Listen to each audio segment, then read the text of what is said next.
Welcome to this week's Strategy Solutions and Sanity Quickcast. Today we're diving into how to create better clarity and ownership in your team.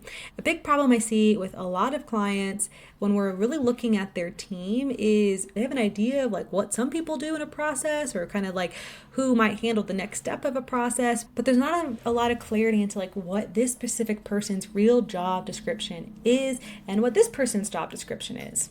So before we even dive into creating job descriptions, we've got to get clarity on what exactly these people should be doing, what the process is, and all of that. And there's a really simple way to do this. I know sometimes when there is a lack of clarity, there's a tendency to procrastinate because we think that figuring it out and solving it is going to end up being some really big project. But if you know any of my content, you know I'm a no fluff, keep it simple, business can be simple and fun kind of gal. So that's the solution I'm going to give you today. All right, so if you want to create better clarity and more ownership in your team, here are the super simple steps you're going to follow.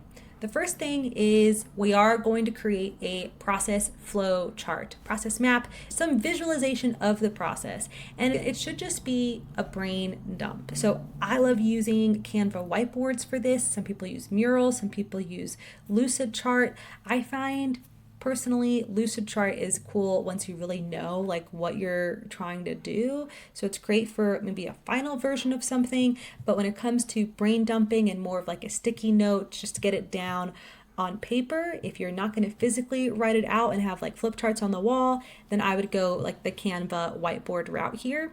But I just want you to visualize and map out the process A to Z. Okay, make it all on one line, super simple, what needs to happen for you to achieve whatever goal it is with a process. This is us getting clear on what exactly needs to happen in the first place. Whether it's invoicing for a project, onboarding a new team member, like the HR side of things, or it's following up with clients on past due payments, whatever the process that you're trying to figure out here is, wherever we've lost clarity, you're just going to brain dump all the little tasks that need to happen. And the next thing you're going to do, once you get that down, is now we're going to start dragging these into swim lanes. If you don't know what swim lanes are, some people hate them, some people love them. Personally, I think they're a great tool for us to just get some clarity down on paper. A swim lane is taking the linear version of a flowchart and now separating it into individual lanes of who does what. So what you would do here is on either in rows or in columns, you're going to list out the job titles, not the names of people, but the job titles of all the different people that are involved in a process. So if we take expense management, for example, you're probably going to have project managers or superintendents, and you'll have your bookkeepers as your swim lane. So that's a super simple process. You probably just have two swim lanes there. If you have an HR process like onboarding employees, then your swim lanes are probably going to be the hiring manager, the HR manager, assistant, or whoever, and then the employee. There might also have to be an IT swim lane. Maybe they've got a safety orientation, so we're including the safety manager as a swim lane. But all of the job titles of the different roles that are involved in that process is going to be its own lane. And then you're going to take the tasks that you've brain dumped and you're going to drag and drop them into the individual lanes of whoever is supposed to execute on that task. And so this is going to help us visualize how a process moves throughout our team. Now, there's a whole other segment we can do on this of it helping us to see maybe where there are inefficiencies, communication gaps, etc.